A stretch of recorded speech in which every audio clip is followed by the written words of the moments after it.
Tes, tes, apakah suara terdengar? Terdengar, Pak. Oke, baik, selamat sore teman-teman. Hari ini kita review materi yang drug abuse ya.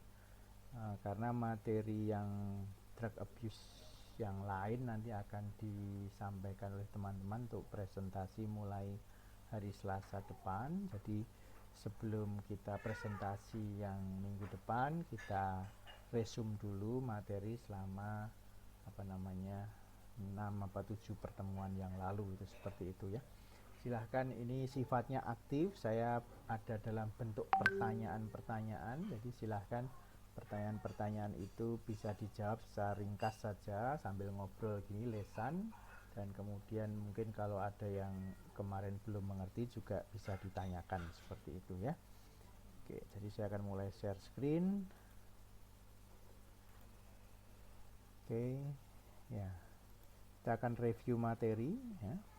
Dimohon Anda bisa berpartisipasi dalam bentuk apa namanya menjawab pertanyaan ya. Saya akan berikan pertanyaannya satu persatu sambil Anda mencoba menjawab ya. Tolong untuk bisa memberikan apa namanya perhatian yang penuh terhadap pertemuan ini supaya kita bisa mendapatkan persepsi yang sama terkait dengan drug abuse ya.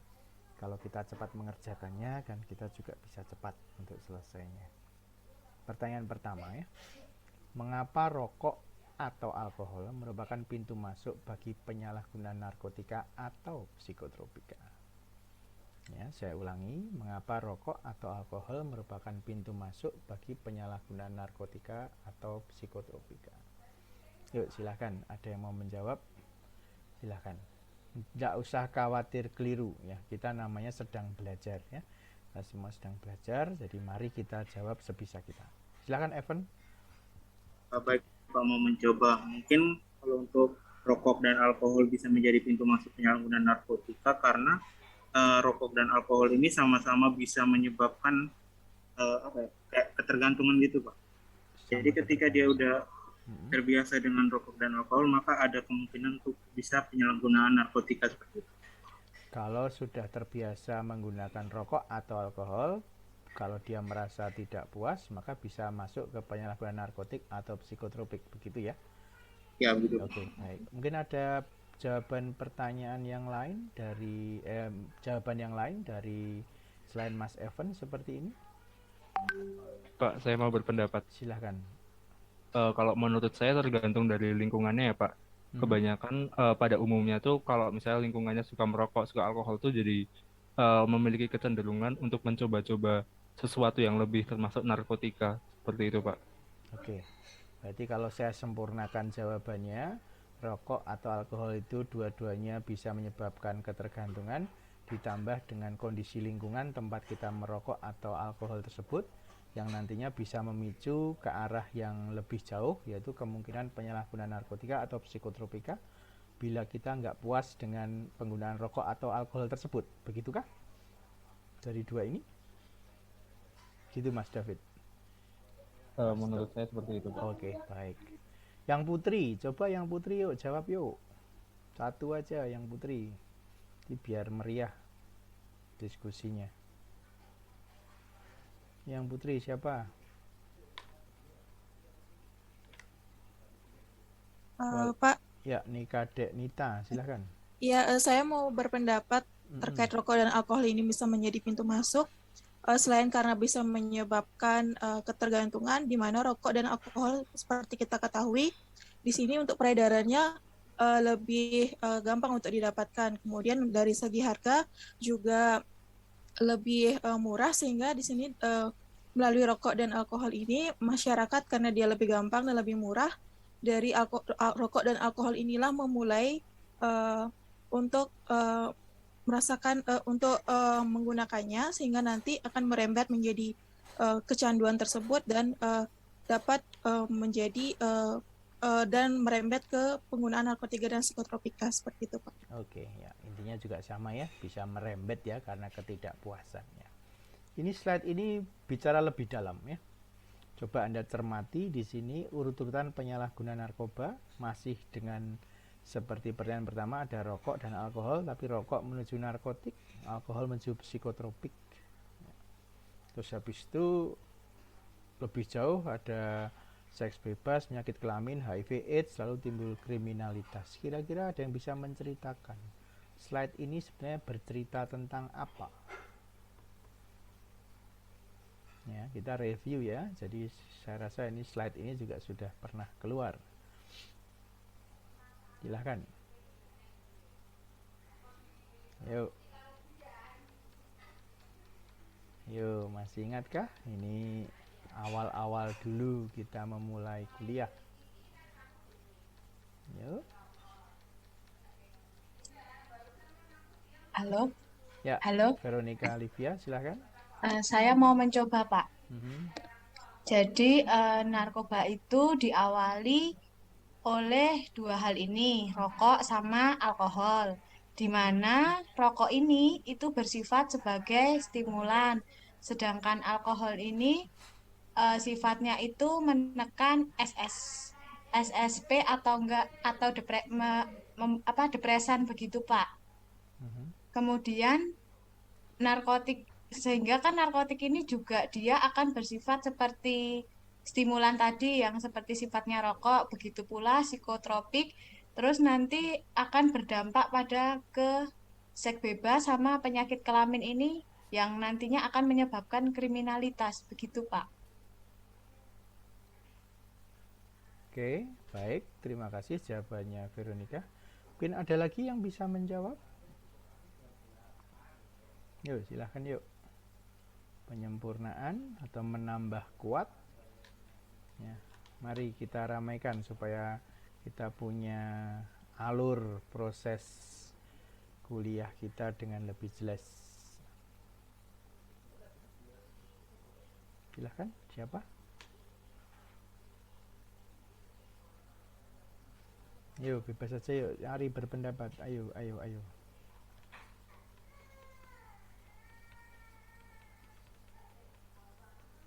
Mungkin sambil saya pancing ya, mengapa kecanduan rokok itu dikatakan melalui slide ini cenderung penyalahgunaannya ke narkotik. Kalau sudah sering menggunakan alkohol, kenapa kecenderungannya menyalahgunakannya psikotropika? Apa kira-kira yang menyebabkan?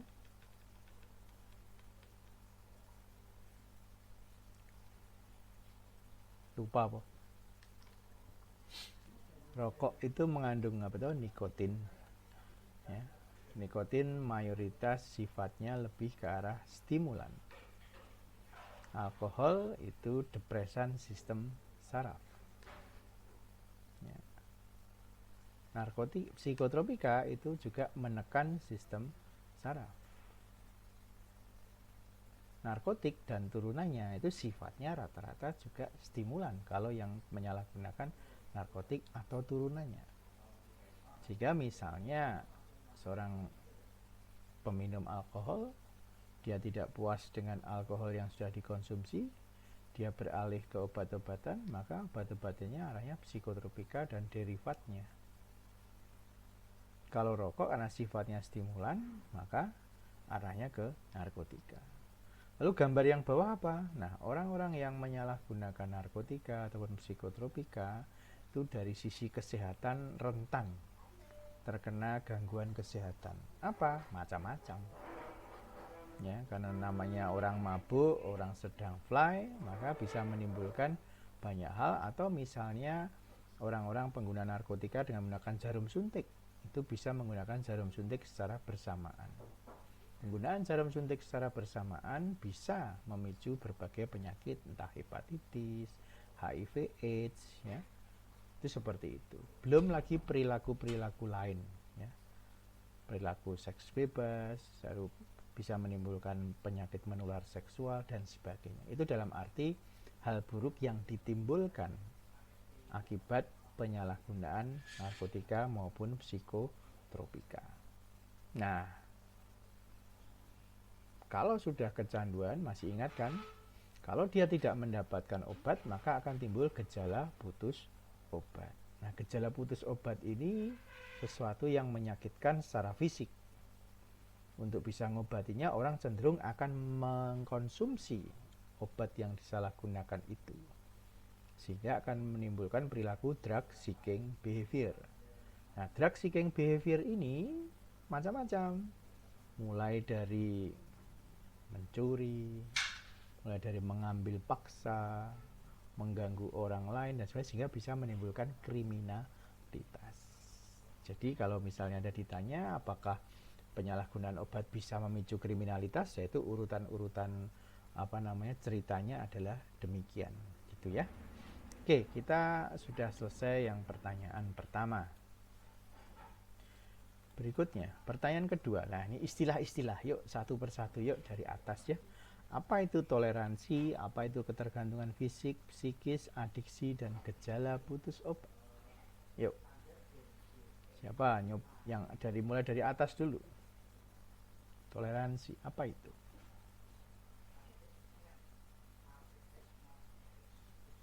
Silakan. Yang sudah menjawab boleh jawab lagi ya, boleh ya. Ini prioritas bagi yang belum menjawab. Ayo silakan. Mosok sudah lupa sih. Silakan teman-teman. Mari diramaikan.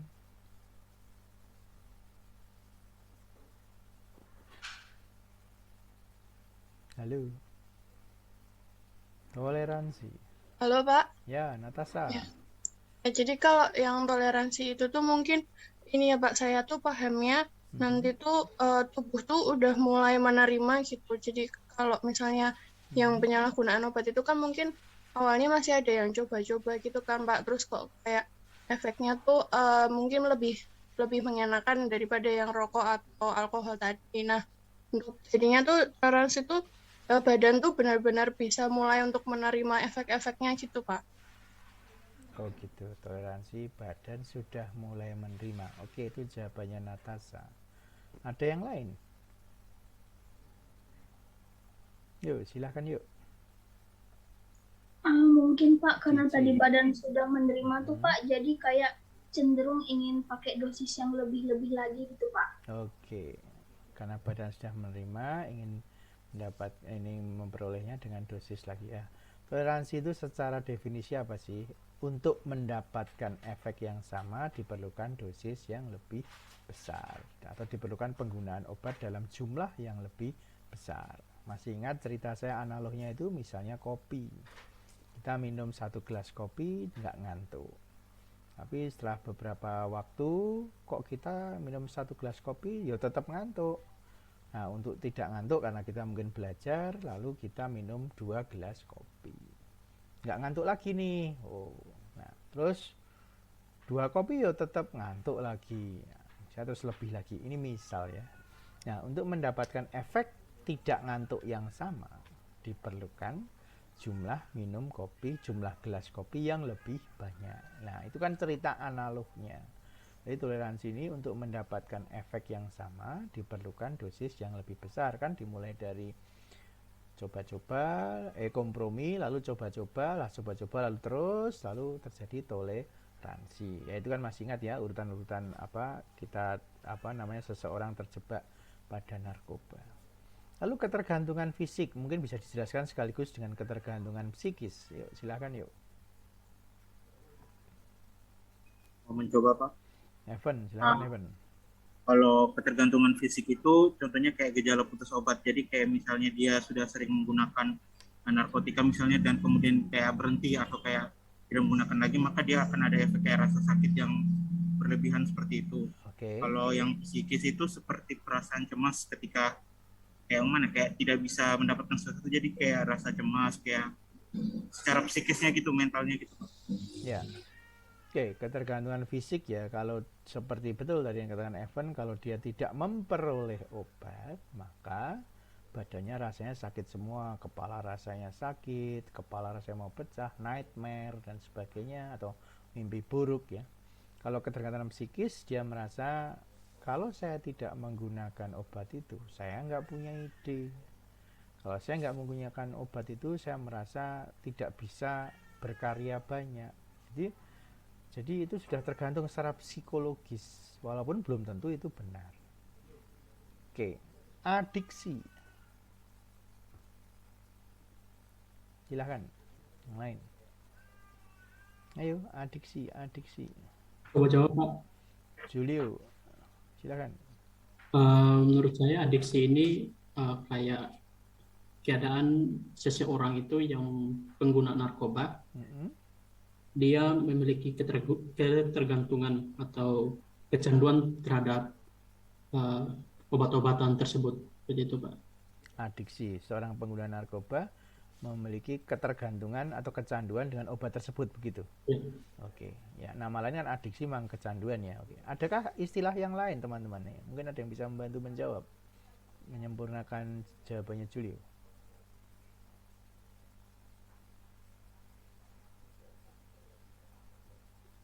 Kalau menurut saya itu adiksi itu seseorang sudah ketergantungan secara fisik dan psikisnya. Jadi kalau misalnya tidak pakai itu nanti pasti akan mencari-cari cara buat mendapatkannya gitu, Pak. Oke. Ya, namanya adiksi itu memang ketergantungan fisik plus ketergantungan psikis. Di adiksi itu dua-duanya mengalami ketergantungan fisik sekaligus psikis. Tapi orang sebelum adiksi bisa saja hanya ketergantungan fisik atau psikis saja, salah satu. Makanya disebut ketergantungan fisik sendiri, ketergantungan psikis sendiri. Kalau adiksi itu gabungan dari 2 dan 3. Dan orang yang mengalami adiksi itu akan cenderung memiliki, nantinya kalau tidak mendapatkan obat akan mengalami gejala putus obat. Nah, gejala putus obat ini nanti yang akan memicu rasa sakit yang amat sangat pada badan, misalnya dia tidak memperoleh obat tersebut. Dan baru bisa rasanya itu kembali nyaman kalau dia menggunakan obat tersebut. Pernah ingat dengan gambar seorang pecandu yang tangannya disayat-sayat ya? Karena dia tidak mendapatkan obat, maka dia menyayat-nyayat tangannya, lalu kemudian menghisap darah yang keluar dari hasil sayatan tersebut. Nah, ini untuk mengurangi gejala putus obat. Nah, ini pertanyaan-pertanyaan terkait itu ada di sini istilah-istilah pentingnya. Terus tambah satu lagi yang belum saya tulis adalah drug seeking behavior ya. Drug seeking behavior itu adalah perilaku seorang pecandu dalam mencari obat. Untuk apa? Untuk memenuhi kecanduannya atau untuk mengobati gejala putus obatnya. Itu seperti itu ya. Oke, pertanyaan 3. Mengapa perempuan yang sedang hamil sebaiknya tidak mengkonsumsi alkohol secara rutin ya? Mungkin di Indonesia tidak ada ya, tapi kemarin istilah waktu kita bicara alkohol ada statement seperti ini memang. Perempuan yang sedang hamil sebaiknya tidak mengkonsumsi alkohol secara rutin. Why? Mengapa?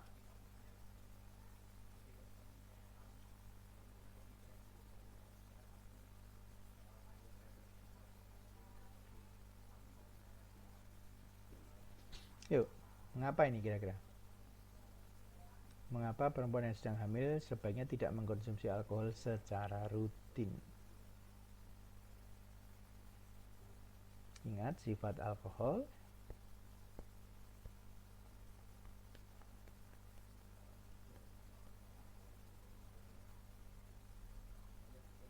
Yuk, Pak mau mencoba menjawab. Enrico, silakan.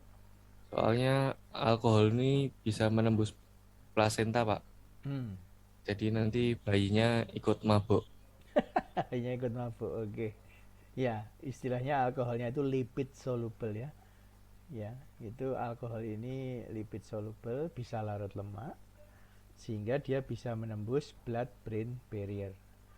Ya, menembus sawar darah otak. Otomatis kalau di situ ada bayi, maka sama blood-brain barrier itu bariernya sama dengan plasenta. Nah, dia bisa menembus plasenta sehingga bisa mempengaruhi perkembangan janin.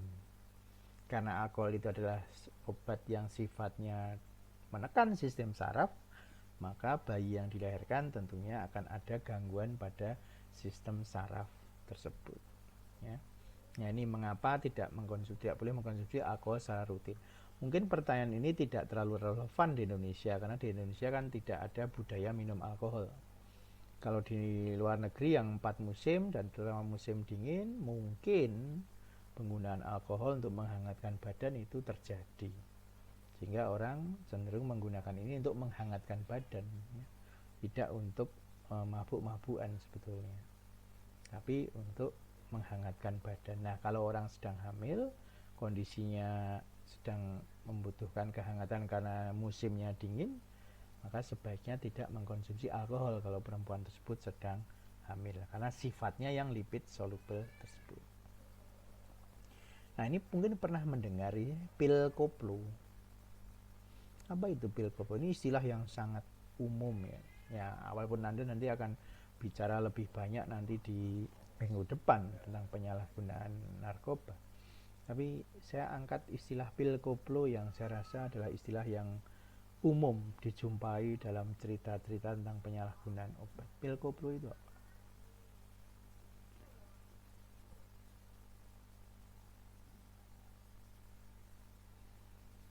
Silahkan, nggak usah malu-malu loh. Pil koplo itu apa?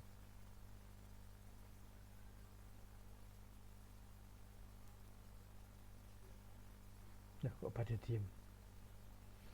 Itu tidak ada yang tahu pil koplo itu apa?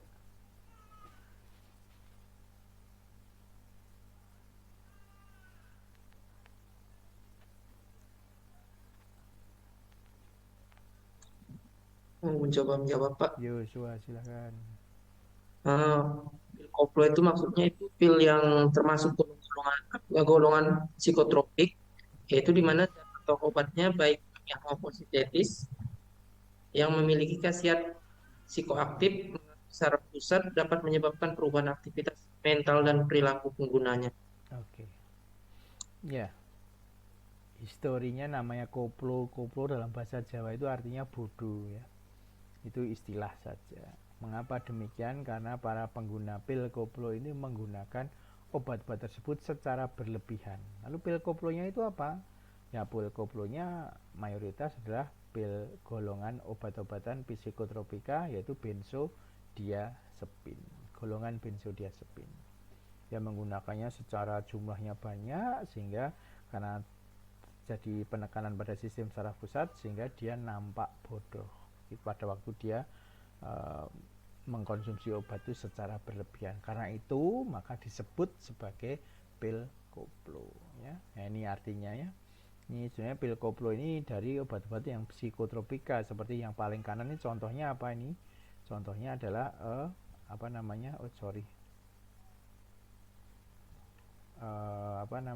psikotropika, pil ekstasi koplo inex ya. Jadi istilah koplo ini obat-obat psikotropik ya, seperti itu ya. Ini ya, jadi sifatnya menekan sistem saraf. Benzodiazepin, BK, koplo ini kurang lebih sama ya. Karena dia menekan sistem saraf, maka kelihatan seperti bodoh gitu ya. Di obat-obat yang termasuk golongan psikotropika itu ada yang bisa menimbulkan rangsangan ya, ekstasi maupun sabu. Ada yang sifatnya seperti aslinya depresif, ada yang menimbulkan daya kaya, LSD, PCP, meskalin ya. Ini dari ekstasi sabu kan derivatnya, jadi lebih yang maka sifatnya bisa berbeda dengan aslinya psikotropika. Itu seperti itu ya. Ini yang harus diketahui. Lalu pertanyaan 5, apakah penyalahgunaan narkoba itu berbahaya?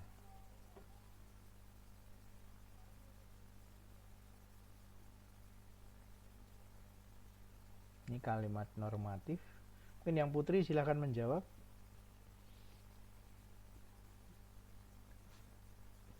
Apakah penyalahgunaan narkoba itu berbahaya?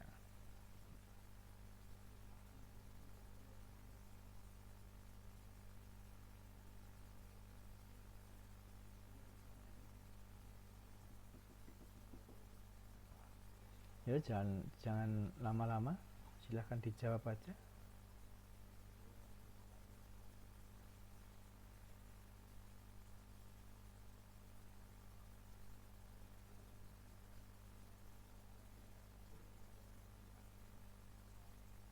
Ya, apakah penyalahgunaan narkoba itu berbahaya? Ya, silahkan yuk. mau mencoba menjawab, Pak. Yuk, Evifania, silakan. Menurut saya penyalahgunaan narkoba itu berbahaya karena kalau misalnya digunakan tidak dengan aturan yang disarankan misalnya oleh kesehatan, itu nanti malah bisa bikin ketergantungan. Terus kalau menggunakan secara berlebih itu bisa menyebabkan kematian. Selain itu juga narkoba itu memiliki misalnya efek negatif misalnya pada remaja, mereka tuh menggunakannya menggunakan secara berlebih, terus nantinya jadi kayak ketergantungan, terus karena nggak ada uang buat belinya itu mereka bisa melakukan kejahatan gitu, Pak. Jadi menurut saya penyalahgunaan narkoba itu berbahaya. Ya, oke, ya. Nah, kita sama-sama sedang belajar, maka kita ya, narkoba itu narkotika, psikotropika, dan bahan-bahan berbahaya. Itu singkatannya aja itu. Kepanjangannya narkoba itu narkotika, psikotropika, dan bahan-bahan berbahaya. Itu sinonim dengan nafsa, narkotik, psikotropika, dan zat adiktif, misalnya seperti itu. Ya. Kalau kita lihat terminologinya, baik narkotik, psikotropik maupun zat adiktif, ya, kalau kita pakai istilah nafsa, itu jelas ada manfaat dan ada resiko. Ya. Narkotik, psikotropik itu dipakai untuk pengobatan, untuk yang golongan-golongan tertentu. Ya kan ada peraturan perundang-undangan yang memberikan aturan terkait itu. Ya, psikotropika golongan 1, 2, 3, 4 tuh yang banyak digunakan ya yang golongan 4. Golongan 1 nggak boleh, narkotik juga golongan 1 nggak boleh, schedule of art itu hanya digunakan untuk ilmu pengetahuan. Nah, yang dipakai ini tentunya entah ada yang di golongan 1, ada yang 2, atau yang 3 ya, sehingga dapat diistilahkan itu menyalahgunakan karena tidak diikuti sesuai aturan peruntukannya dan juga bukan atas rekomendasi untuk mengatasi penyakit oleh dokter. Ya. Itu kalau dari sisi manfaat, narkotika, psikotropika itu bermanfaat sepanjang direkomendasikan diresepkan oleh dokter dan digunakan sesuai aturan. Namun yang menjadi berbahaya adalah kalau itu digunakan untuk kepentingan diri sendiri, tidak digunakan untuk terapi dan digunakan secara berlebihan. Itu menjadi suatu penyalahgunaan. Nah, kalau sifatnya seperti itu, mungkin penyalahgunaannya hanya membahayakan untuk diri sendiri. Tapi menjadi berbahaya kapan? Kalau dia cara mendapatkannya tidak sesuai dengan prosedur yang ada. Ya. Orang menyalahgunakan obat psikotropika golongan benzodiazepin, dia pasti mencari-carinya tidak dengan cara yang legal. Nah, itulah yang mulai terjadi berbahaya. Ya, jadi penyalahgunaan narkoba itu berbahaya? Ya jelas. Ya, jelas sekali berbahaya kan, tidak hanya membahayakan diri sendiri tapi juga orang lain. Ya, penjelasannya mungkin di sini. Ya. Kita tahu jenis-jenis narkoba itu banyak sekali dan yang paling banyak di Indonesia yaitu ganja, ekstasi, sama sabu, itu 3 besar itu. Ya. Paling banyak dan kemarin kita sudah membicarakan masuknya itu dengan cara macam-macam ya. Karena keperluan Indonesia itu sangat besar ya, sehingga dikatakan Indonesia itu darurat narkoba ya. Itu oleh BNN demikian ya, oleh negara dinyatakan demikian. Nah, apabila disalahgunakan, maka bagi individu tersebut maka akan mengganggu apa? Kesehatan, kerusakan liver, jantung, ginjal, paru-paru, kena penyakit HIV/AIDS dan organ lain. Gangguan psikis menjadi sangat sensitif, mudah tersinggung, skizofren dan sebagainya. Dan dari sisi pekerjaan menjadi tidak produktif. Ya, sebagai seorang individu, gangguan fisik, gangguan mental, dan menjadi seorang yang tidak produktif. Bagi kelompoknya atau komunitasnya, misalnya keluarga, itu seolah-olah ini merupakan bukan seolah-olah, ini menjadi aib bagi keluarga.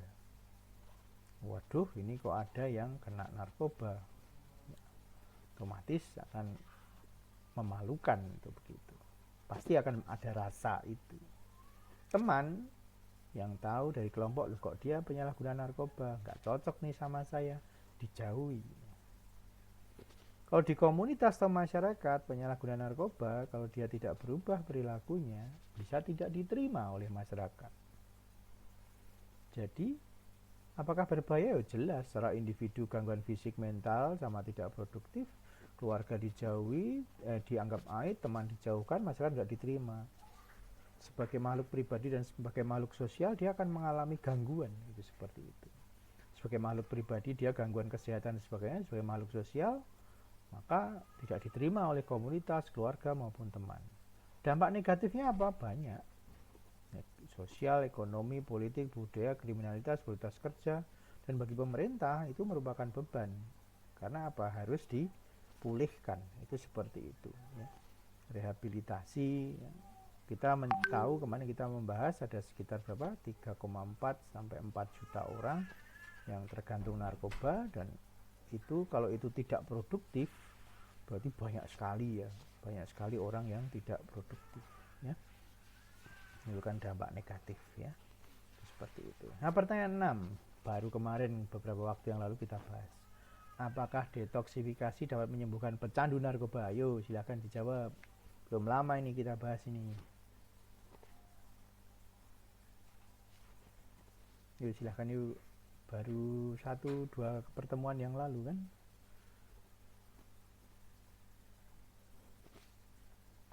Mari silakan.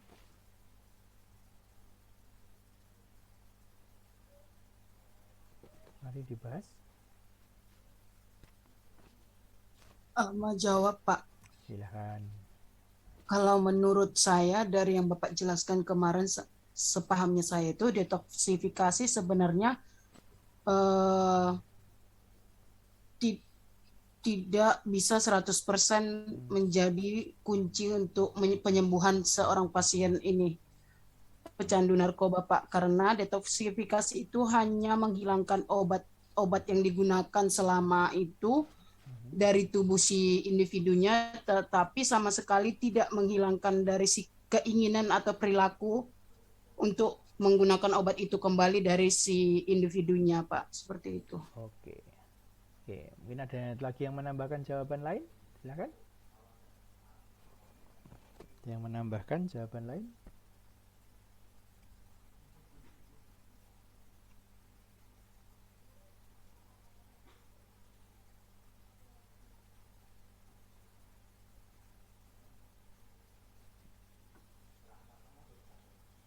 Cocok semua. Ingat, detoksifikasi atau medical detoxification adalah tahap pertama untuk dalam proses rehabilitasi pecandu narkoba. Tahap pertama, dia membebaskan pecandu narkoba dari apa? Zat narkoba yang ada di dalam tubuhnya. Namanya detoksifikasi. Menghilangkan zat beracun dari dalam tubuh. Apakah zat beracunnya dapat hilang? Dapat. Kalau zat beracunnya hilang, apakah itu dapat menyembuhkan? Jawabannya belum tentu. Karena apa?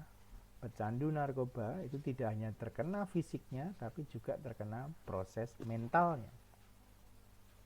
Sehingga dapat dikatakan, apakah detoksi dapat menyembuhkan? Menyembuhkan dalam arti membebaskan dari zat toksik? Iya. Tapi tidak dapat menyembuhkan untuk supaya dia tidak kambuh lagi dan sebagainya, itu tidak bisa. Ya, itu seperti itu. Ya, jadi tidak bisa. Bukan satu-satunya cara sebenarnya, katakan Immanuel. Sehingga timbul pertanyaan nomor 7, apa yang dimaksud dengan therapeutic community? Yuk, silahkan.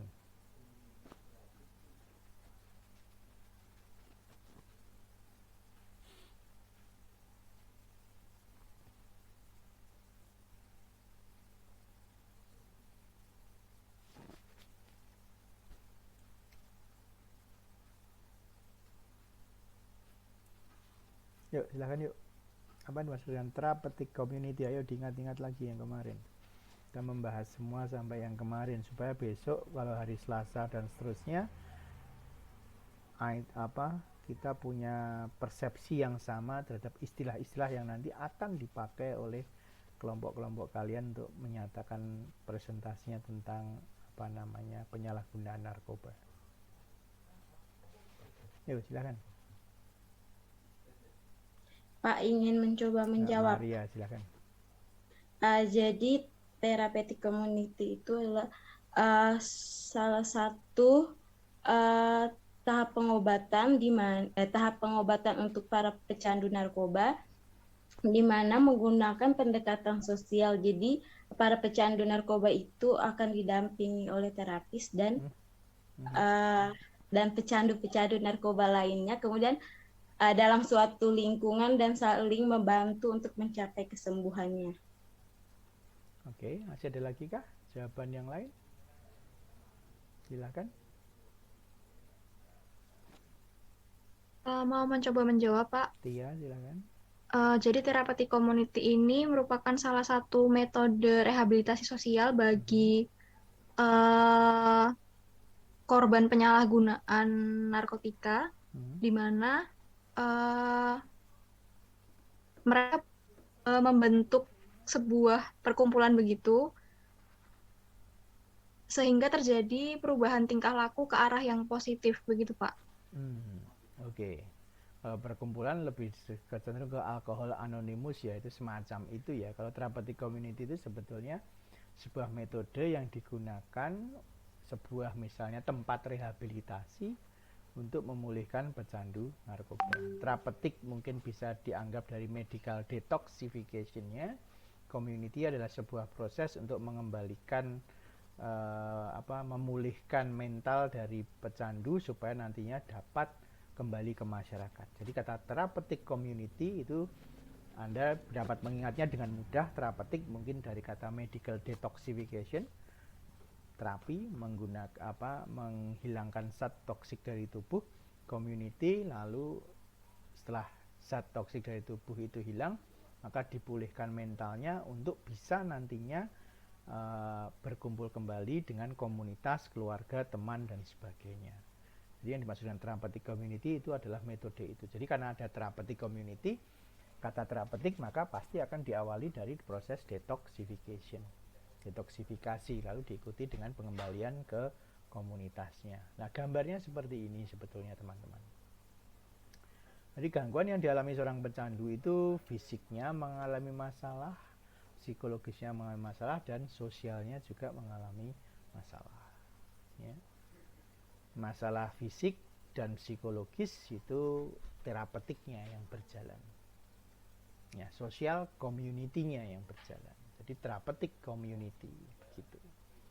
Ya, jadi fisik menyembuhkan orang mengeluarkan zat toksiknya ya pihak kesehatan, dokter, apoteker dan sebagainya itu berusaha mengeluarkan.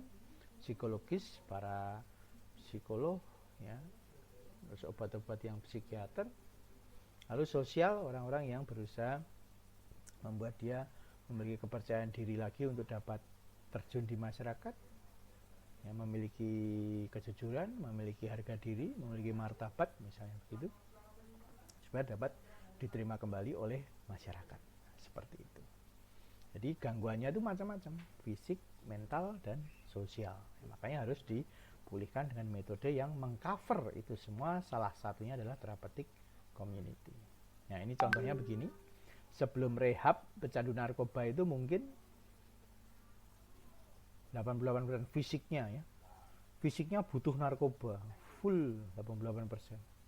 Dia mungkin kurang 10% kaki itu melambangkan dia mager ya, malas gerak. Dia pokoknya tubuhnya harus dipenuhi, namanya fly ya. Ini aktivitas produktivitasnya kurang, makanya dianggap 10%. Kaki melambangkan produktivitas, ini melambangkan gangguan fisik. Nggak pernah mikir, gambarnya kepalanya kecil ini 2%. Nah, untuk waktu rehabilitasi diupayakan dia mampu berpikir dengan jernih kembali, memperoleh kemampuannya berpikir lagi dari 2 ke 30%. Fisiknya yang butuh narkoba menjadi lebih kecil gambarnya. Dia normal lah ya, membutuhkan hal-hal yang normal 30%. Jadi tidak hanya narkoba aja, tapi lebih ke arah kecukupan fisiknya. Produktivitasnya naik, dilambangkan kaki yang dari 10% jadi 40%. Ya, ini gambar yang memudahkan kita untuk memikirkan ya. Gangguan fisik, mental dan gangguan sosial. Di orang yang sebelah kiri ini sebelah kiri itu yang badannya gemuk itu bunder itu karena apa? Karena drug seeking behavior, pikirannya apa, tubuhnya butuh narkoba. Lalu direhab kita butuh dengan gambar seperti ini ya. Pertanyaan ke-8, apakah pecandu itu dapat sembuh? Ayo, masih ingat gak? Harusnya ingat. Apakah pecandu dapat sembuh? Yuk.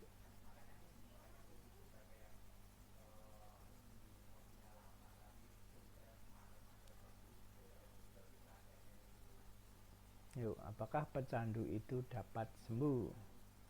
Apa kemarin istilahnya, dua istilah yang masalah kesembuhan itu apa? Istilahnya dapat dikatakan dengan dua kata kunci. Masih ingat kemarin apa? Yuk, masih ingat kah?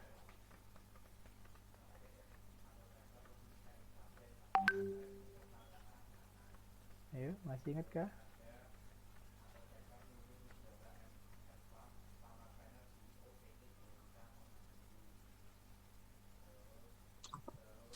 Mungkin rehabilitasi sama sober. Bukan, sobernya bener. Yang satunya apa? Clear, Pak. Clean, bukan clear. Iya, clean, Pak. Clean, Salah, Pak. ya, clean. Kalau clear kan kaca itu clear ya. Kalau clean itu bersih. Clean itu tidak punya niat menggunakan narkoba dan tidak menggunakan narkoba lagi.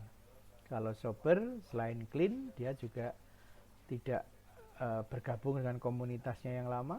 Dia sudah memiliki motivasi untuk hidup lebih baik dan dia mau move on ya, mau bergerak, mau action untuk mewujudkan apa namanya mimpi-mimpinya yang selama ini tenggelam akibat penggunaan narkoba. Itu sober. Jadi kita tidak menggunakan istilah sembuh, itu enggak, tapi clean atau sober. Patokannya ada. Saya rasa patokan itu sangat rasional ya, karena mendapatkan cerita dari panti rehabilitasi yang dekat rumah itu, seorang yang kecanduan walaupun sudah dikatakan clean maupun sober, dia bisa jadi dia akan tergoda lagi menggunakan narkoba kalau dia bertemu dengan komunitasnya dan kebetulan dia mencicipi narkoba yang dulu pernah digunakan. Istilahnya begitu.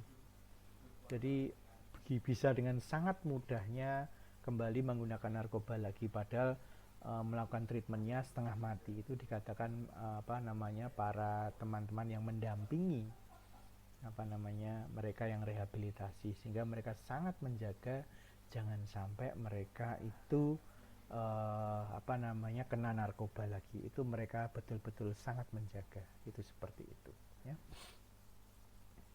Ya, ini clean sama sober ya, jadi yang sudah saya sampaikan. Semangati maju, mampu beradaptasi dengan terhadap norma. Ya kadang orang yang menyalahgunakan narkoba kan tidak berpikir masalah norma-norma yang berlaku. Nah, kalau dia sudah mampu beradaptasi dengan baik terhadap norma-norma yang berlaku, nah itu baru apa namanya sober gitu ya. Nah sekarang pertanyaan nomor 9, apakah peran apoteker dalam penanggulangan penyalahgunaan narkoba? Nah ini bekal Anda untuk besok kalau Anda sudah lulus menjadi seorang apoteker. Sebenarnya peran apoteker dalam penanggulangan narkoba apa saja sih?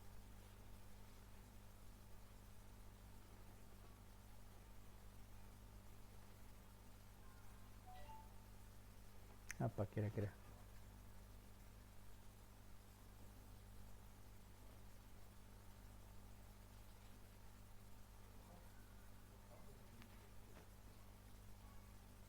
Apa peran apoteker?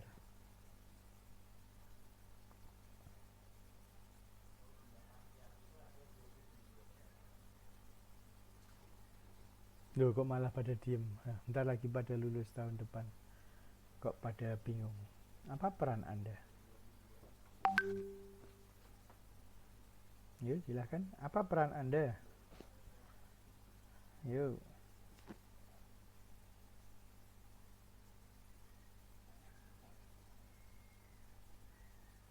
Nah. Ya, kita bisa menyoroti dari macam-macam ya, dari pembuatan, distribusi, pelayanan ya. Dari sisi pelayanan ya, misalnya terkait obat psikotropika ya, psikotropika itu kan obat yang bermanfaat tapi juga punya berisiko untuk disalahgunakan. Artinya apa? Hati-hati ya, jangan melayani resep psikotropika yang jumlahnya terlalu banyak. Ya, juga harus hati-hati terkait siapa yang membawa resep psikotropika tersebut. Harus dicatat nama, alamat, nomor HP, itu semua untuk preventif untuk itu. Distribusi apalagi, jangan sampai kita mendistribusikan obat-obatan golongan narkotika, psikotropika atau bahan berbahaya yang berisiko disalahgunakan. Dalam pembuatan, ya apalagi jangan sampai kita terlibat di misalnya industri-industri yang secara gelap memproduksi itu. Jadi peran apoteker ya kita bisa mencegah. Ya, jangan sampai kita terlibat di tempat-tempat itu. Bisa juga kita berpartisipasi aktif, misalnya bersama BNN, ya, melakukan penyuluhan terkait dengan bahaya narkoba, mulai dari remaja, ya, atau ikut mendampingi orang tua dalam bagaimana mempreventif anaknya dari bahaya narkoba, ya, itu hal-hal penting yang harus diketahui, ya, itu hal penting yang harus diketahui sehingga peran apoteker itu akan sangat banyak. Atau mungkin kalau Anda tertarik dengan kemampuan ilmu kimia, Anda berusaha mencari test kit atau diagnostik kit yang mampu mendeteksi narkoba dalam jumlah yang sedikit, ya, yang limit of detection-nya rendah sehingga bisa mendeteksi narkoba yang jumlahnya mungkin sangat kecil. Nah, ini peran-peran apoteker yang bisa dilakukan nantinya kalau Anda aktif di bidang tersebut, ya. Nah, ini contohnya pada Pak, ini terkait lebih ke arah klinik, ya, pada pasien, pada komunitas yang sudah saya sebutkan tadi seperti itu. Oke. Ya. Ya, demikian teman-teman untuk yang saya sampaikan terkait ini. Apakah ada pertanyaan misalnya? Silahkan.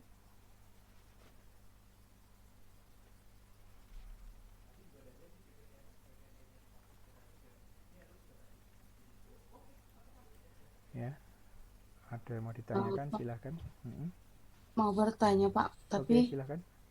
mungkin ini entah saya lupa atau gimana ya. Gimana? Nah, ini kan kenapa seorang pecandu atau pemakai narkoba itu bisa dikatakan sebagai korban, sementara individu itu sendiri yang secara sadar menggunakan dan sudah tahu bahayanya, Pak, seperti itu, Pak. Oke, kalau dia mencandu karena dia membeli dan menggunakan untuk dirinya sendiri, itu memang oleh hukum dinyatakan sebagai korban. Dia dihukum kalau dia mengedarkan. Jadi ya memang orang ada yang bisa dikatakan, loh dia kan atas kemauannya sendiri menyalahgunakan. Tapi kalau seperti itu disalahkan seperti itu dan akhirnya dihukum, itu nantinya malah dia tidak sadar bahwa mentalnya nggak sadar bahwa penyalahgunaan obat itu berbahaya. Jadi kesannya itu vonis punishment. Sehingga sekarang yang ditempuh adalah rehabilitasi, pemulihan dari bahaya narkoba dengan detoksifikasi dan therapeutic community tersebut. Tapi kalau sebagai pengedar lah itu yang malah dihukum. Karena memang itu tidak boleh secara hukum, tidak boleh. Tapi kalau dia diketahui hanya pecandu, ya, tidak terbukti mengedarkan dan sebagainya, maka memang hukumannya lebih banyak ke rehabilitasi. Karena istilahnya jangan sampai kita kehilangan generasi-generasi muda begitu. Mungkin bayangan saya adalah seperti itu. Gitu Mbak Emmanuel. Baik Pak, terima kasih Pak. Oke. Ya. Saya rasa sangat menarik ya dari review ini, ya. Dari review ini saya rasa kita sudah sampai pada semua bahasa yang nanti kita gunakan pada pertemuan minggu depan itu bahasanya sama, ya. Istilah-istilah sembuh dan tidak sembuh dan sebagainya. Tinggal Anda membuat spesifik, membuat teman-teman yang ada di sini menjadi lebih tahu apa yang menjadi bahaya dari penyalahgunaan narkoba tersebut. Itu yang ingin saya sampaikan. Jadi makanya saya mereview materi ini dulu supaya kita punya persepsi yang sama, sehingga kita pada minggu depan lebih fokus pada bicara tentang bahayanya, ya. Demikian teman-teman untuk tujuan dari review materi yang hari ini, begitu.